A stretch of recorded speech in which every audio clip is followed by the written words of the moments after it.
Olá, nós somos o GastroPed Talks, o canal da gastropediatria da Unicamp. Nós somos Dr. Lucas Rocha Alvarenga, Doutora Natasha Silva Sandi e doutora Maria Ângela Bellomo Brandão. O GastroPed Talks é um canal sobre gastroenterologia, patologia e nutrição pediátricas, com foco em profissionais de saúde, em que vamos discutir temas e evidências atuais com base em guidelines, artigos científicos e entrevistaremos profissionais de destaque na área. O tema de hoje é galactosemia e para dar continuidade eu vou apresentar o artigo que foi escolhido então da biblioteca da Cochrane, uma revisão sobre o screening ou rastreamento neonatal para galactosemia, e está disponível tanto pelo site da Cochrane quanto pelo PubMed NIH. Foi publicado em 2020.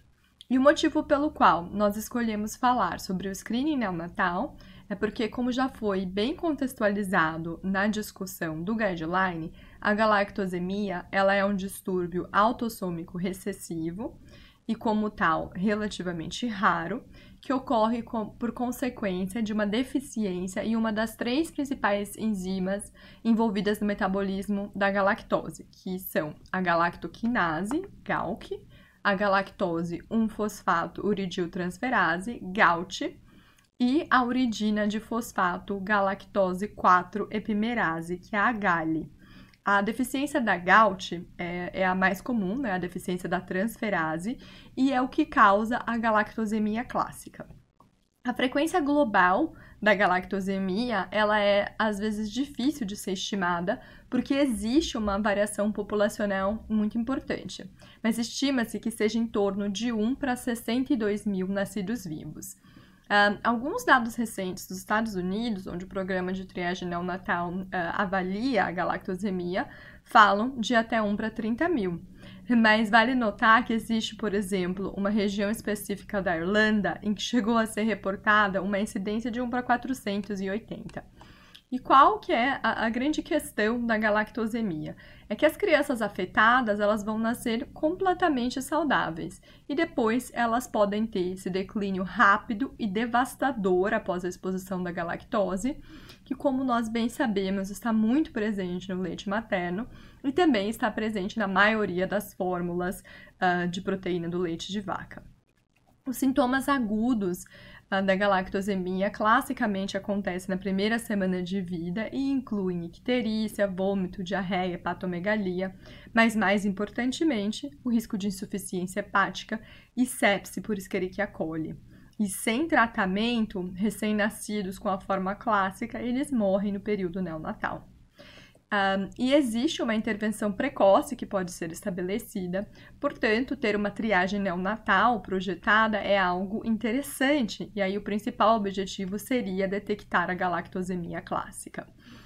Considera-se que para essa forma da galactosemia sejam cumpridos amplamente os critérios clássicos de James Wilson e Gunnar Jungner, que foram descritos em 1968 e que ainda hoje são a base utilizada pela OMS para designar se um teste para uma determinada condição qualificaria para a triagem neonatal.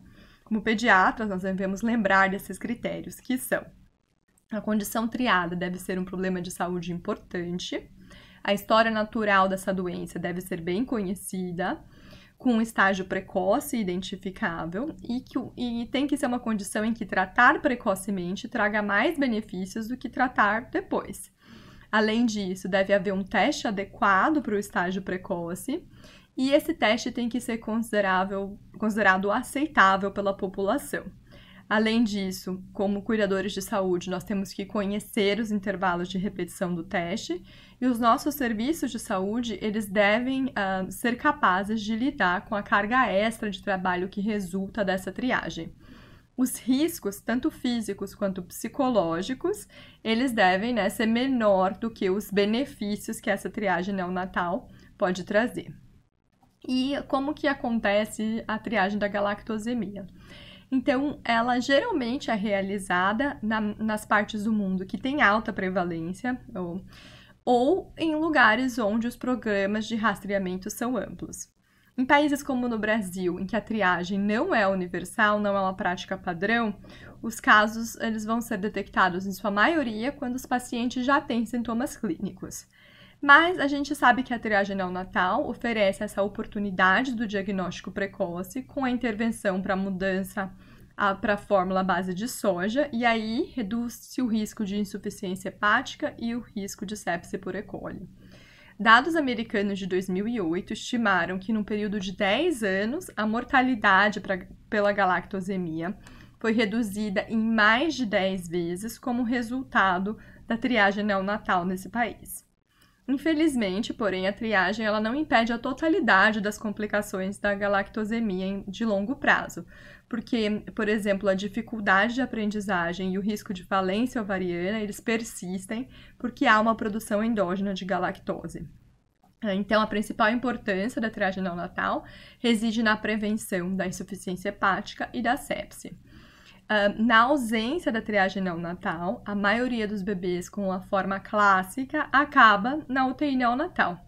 E o que foi estimado nos Estados Unidos é que reduz o custo por estadia em aproximadamente $12 mil por criança que tem galactosemia. E isso seria pensando apenas na estadia inicial, né? Em que a gente sabe que podem ter outras consequências de realizar o diagnóstico tardio, porque a doença pode deixar sequelas. Então, o que a revisão da Cochrane propôs? Essa revisão, na verdade, ela é uma atualização de uma que foi publicada anteriormente, e os objetivos dos autores foram de, então, avaliar evidências de que a triagem neonatal para galactosemia reduz a morbimortalidade e melhora os desfechos e a qualidade de vida. A data da pesquisa mais recente da revisão para recursos adicionais foi realizada em fevereiro de 2020. E eles utilizaram ferramentas de buscas bem diversas. Então, o próprio registro de trials do grupo de fibrose cística e transtornos genéticos da Cochrane, que é um grupo só, né, nessa base. Referências por meios eletrônicos que incluíram pesquisas dos mais diversos bancos de dados, e eles ainda realizaram buscas manuais de periódicos, de livros, de resumos de congressos, de registros de ensaios clínicos, e observaram ainda listas de referências de artigos e listas de resenhas. Mas eles tinham critérios bastante estritos, então eles queriam incluir apenas estudos clínicos controlados, que poderiam ser publicados ou não publicados, e randomizados ou não randomizados, mas que comparassem o uso de qualquer teste de triagem neonatal para galactosemia em uma população rastreada versus uma população não rastreada. E na coleta e análise desses dados, eu já vou entregar o desapontante resultado de que não encontraram quaisquer estudos que atendessem esses critérios de revisão. Isso porque provavelmente esbarra numa questão ética muito importante. Então, o diagrama de estudo deles mostra que eles partiram de 526 estudos na estratégia de pesquisa e 17 identificados de outra forma. Ficaram com 503 depois de remover duplicações e, de cara, excluíram 428. Então, sobraram apenas 75 que foram avaliados na sua íntegra, mas nenhum deles foi incluído porque nenhum deles preenchia aqueles critérios específicos estabelecidos pelos autores. Então, a conclusão, óbvia e decepcionante, foi de que não foram encontrados estudos qualificados que atendessem os critérios de inclusão nessa revisão e, portanto, não seria possível tirar conclusões com base em estudos controlados randomizados. Porém, os autores fazem uma ressalva bem importante de que estudos não controlados apoiam a eficácia da triagem neonatal para galactosemia, porque existe uma série de revisões e análises de literatura não experimental sugerindo que uma triagem é apropriada e benéfica. E no segmento do artigo em que se colocam implicações para a prática, que eu achei bem interessante, os autores colocam claramente a opinião deles de que, apesar de nenhum estudo ter sido incluído na revisão, por causa da natureza da doença, conhecendo o curso potencialmente fatal da galactosemia clássica e sabendo que a triagem neonatal pode prevenir morbimortalidade, Ainda que não hajam evidências diretas para isso, os autores concordam com a recomendação que foi feita em 1978 por um autor chamado Levy, que disse que o rastreamento da galactosemia deve ser realizado de forma rotineira para todos os recém-nascidos vivos. Isso justificado por ser um distúrbio com condições definitivas e graves que podem ser prevenidas com um tratamento simples e barato. Então, a referência de 1978 do famoso jornal Journal of Pediatrics, e 43 anos depois, as conclusões que esses autores fizeram permanecem sendo consideradas verdadeiras por muitos expertos no mundo. Naquela época, pouco depois da discussão da introdução do teste da fenilcetonúria, o que esses autores propuseram ou introduziram foi o conceito de um teste de triagem observando elevações de galactose no sangue do papel filtro seco, utilizando então a mesma espécime que já era obtida para realizar o teste da fenilcetonúria. Essa, na verdade, é uma das formas que pode ser realizada a triagem, mas não corresponde à tecnologia utilizada hoje na maioria dos testes de triagem neonatal, que medem mais frequentemente a atividade enzimática do que a galactose per se. Isso é a América do Norte. E na América Latina, como que nós estamos? Então, eu trago o segundo artigo do dia, que é o screening neonatal na América Latina, numa visão geral sobre o estado de arte.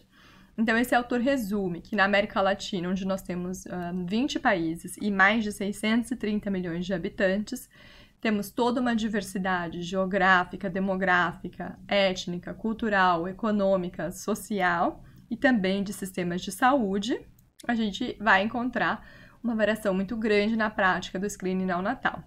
Para contextualizar, o artigo resume os dados de renda per capita, conforme a classificação do Banco Mundial, lembrando que dos 20 países da América Latina, só 3, que são Chile, Panamá e Uruguai, são considerados de alta renda.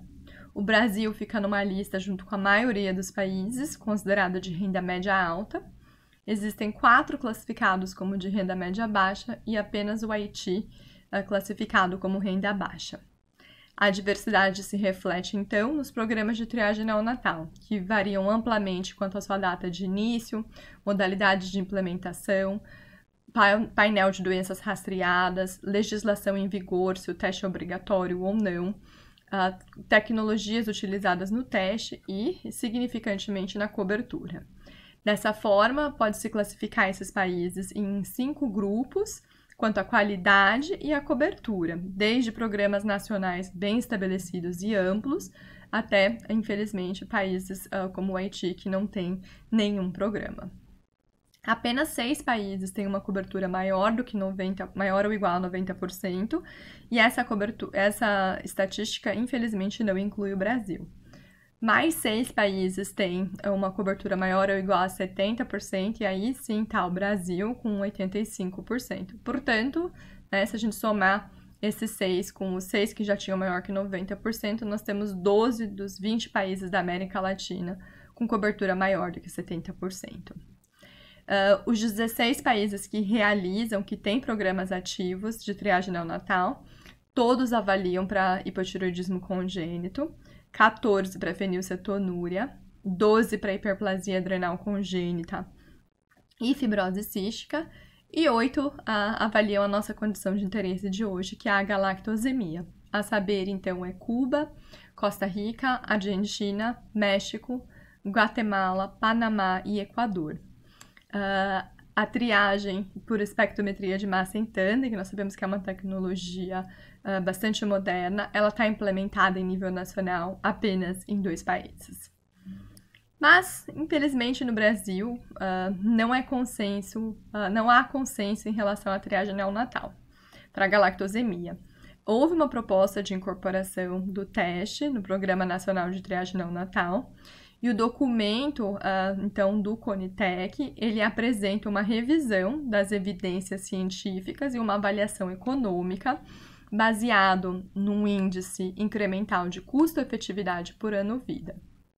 O que os autores observaram foi que, estimando uma incidência de 0,018% de galactosemia e realizando alguns modelos de simulação, ainda que em determinados desses modelos o custo da triagem poderia, em teoria, ser contrabalanceado pelos valores do benefício, eles fazem o argumento de que a efetividade clínica comparativa a rastrear versus não rastrear e também em relação à implementação de outros programas não é conhecida, não há dados suficientes para isso. Assim, os membros do CONITEC decidiram em maio de 2018, por unanimidade, recomendar de uma forma preliminar a não incorporação do teste. Houve um período de consulta pública, em que 14 pessoas contribuíram, sendo 10 profissionais de saúde, e 12 discordaram totalmente dessa recomendação, 2 concordaram parcialmente, um inclusive fez elogios e alertou em relação à galactosemia Duarte. A galactosemia variante Duarte, ela é um ponto importantíssimo que a gente tem que discutir, porque tem uma implicância direta relacionada à triagem neonatal. Porque o screening ele vai levar não apenas ao diagnóstico da galactosemia clássica, mas também a vai pegar esses casos de galactosemia variante Duarte. E com isso vem uma questão extremamente importante de como a gente deve manejar esses casos. Então, eu trago apenas um resumo do NIH, tem um capítulo inteiro sobre isso, sobre essa variante do Gene Reviews, que eu recomendo para quem tem interesse no assunto. Mas o resumo da ópera é que não tem consenso, não há padrão ouro, quanto a realizar uma restrição dietética em lactentes que tenham a variante Duarte, em que pais ou profissionais de saúde podem escolher restringir a galactose no primeiro ano de vida e depois fazer um desafio, um enfrentamento com 1 ano de idade e medir o nível da galactose 1-fosfato ao redor dessa idade. E aí, se tiver normal, que é baixo, interromper a restrição. Mesmo as crianças que não fazem restrição, seria válido realizar essa medida da galactose 1-fosfato com 1 ano de idade, para confirmar que está próximo ou se aproximando da normalidade. E em 2019, um artigo publicado no Journal of Pediatrics, que foi intitulado Desfecho de Desenvolvimento na Galactosemia Duarte, tentou botar um basta na questão. E ele ganhou um comentário na mesma edição da revista com um título bem interessante, que foi Respondendo a uma questão mais velha do que a maioria dos pediatras. O que fazer sobre a galactosemia variante Duarte?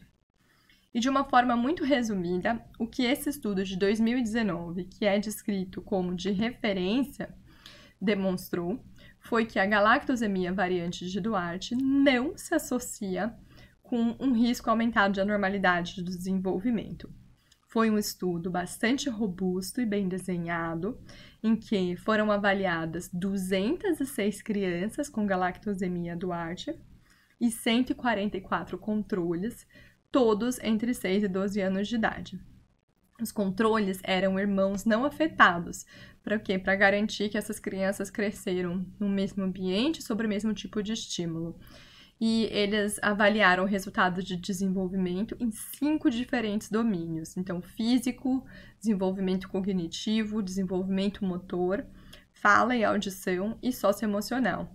E eles fizeram uma coorte de teste, que foi a coorte de descoberta, e uma coorte de validação. Então, o N total deles, na verdade, era de 263. Então, com testes neuropsicológicos bastante cuidadosos, o que eles mostraram é que nenhuma diferença de desenvolvimento significativa foi observada em crianças que tinham essa variante leve da galactosemia, em comparação com os controles. A implicação imediata desses achados para os prestadores de saúde é que a terapia dietética, segundo esses autores, não é indicada para galactosemia Duarte. E isso tem uma implicação muito importante, porque terapia dietética inclui não amamentar essa criança. Igualmente importante, numa perspectiva de saúde pública, os autores fornecem evidências convincentes de que triar para a galactosemia do Arte não seria útil nem desejável. E os autores, então, fornecem para a gente uma lição importante, que ao considerar uma condição nova para um teste de triagem neonatal, a gente tem que lembrar que variantes inesperadas e que às vezes não têm um significado clínico conhecido vão ser encontradas, e reportar isso para a criança e para a família não é isento de danos. Os autores ainda discutem que nos Estados Unidos o tempo que demora atualmente na maioria dos lugares para ir de um screening positivo até um resultado final é de aproximadamente mais do que uma semana. Então é um período de bastante estresse parental. Bom, era isso que eu tinha para apresentar, para discutir sobre os artigos de hoje, que eu acabei desdobrando em 4 diferentes documentos. Obrigado por nos acompanhar. Esse foi um episódio do GastroPed Talks. Estamos no Instagram, @gastroped.talks, no YouTube, GastroPed Talks Unicamp, e também na forma de podcast. Até o próximo!